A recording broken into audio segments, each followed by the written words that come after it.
আমারই চেতনার রঙে পান্না হলো সবুজ, চুনি উঠল রাঙা হয়ে।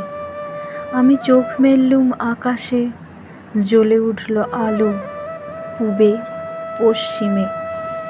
গোলাপের দিকে চেয়ে বললুম, সুন্দর সুন্দর হলো সে। তুমি বলবে এ তত্ত্বকথা, এ কবির বাণী নয়। আমি বলবো এ সত্য, তাই এ কাব্য। এ আমার অহংকার, অহংকার সমস্ত মানুষের হয়ে। মানুষের অহংপটেই বিশ্বকর্মার বিশ্বশিল্প। তত্ত্বজ্ঞানী জপ করছেন নিঃশ্বাসে প্রশ্বাসে। না না না, না পান্না, না চুনি, না আলো, না গোলাপ, না আমি, না তুমি। ওদিকে অসীম যিনি, তিনি স্বয়ং করেছেন সাধনা মানুষের সীমানায়, তাকেই বলে আমি। সেই আমির গহনে আলো আঁধারে ঘটল সঙ্গম, দেখা দিল রূপ, জেগে উঠল রস। না, কখনো ফুটে উঠে হলো হ্যাঁ মায়ার মন্ত্রে, রেখায় রঙে সুখে দুঃখে। একে বলো না তত্ত্ব, আমার মন হয়েছে পুলকিত। বিশ্ব আমির রচনার আসরে হাতে নিয়ে তুলি, পাত্রে নিয়ে রং।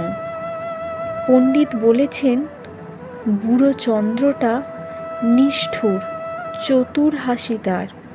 মৃত্যুদূতের মতো গুঁড়ি মেরে আসছে সে পৃথিবীর পাঁজরের কাছে। একদিন দেবে চরম টান তার সাগর পর্বতে। মর্তলোকে মহাকালের নূতন খাতায় পাতা জুড়ে নামবে একটা শূন্য, গিলে ফেলবে দিন রাতের জমা খরচ।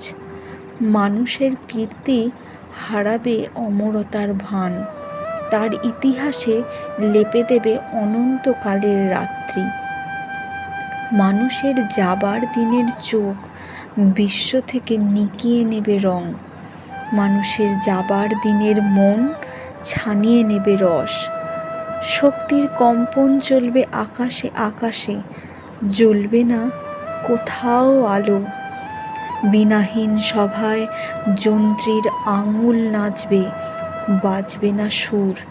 সেদিন কবিত্বহীন বিধাতা একা রবেন বসে নীলিমাহীন আকাশে। ব্যক্তিত্বহারা অস্তিত্বের গণিত তত্ত্ব নিয়ে তখন বিরাট বিশ্বভুবনে দূর দূরান্তে অনন্ত অসংখ্য লোকে লোকান্তরে এ বাণী ধ্বনিত হবে না কোনোখানেই, তুমি সুন্দর, আমি ভালোবাসি।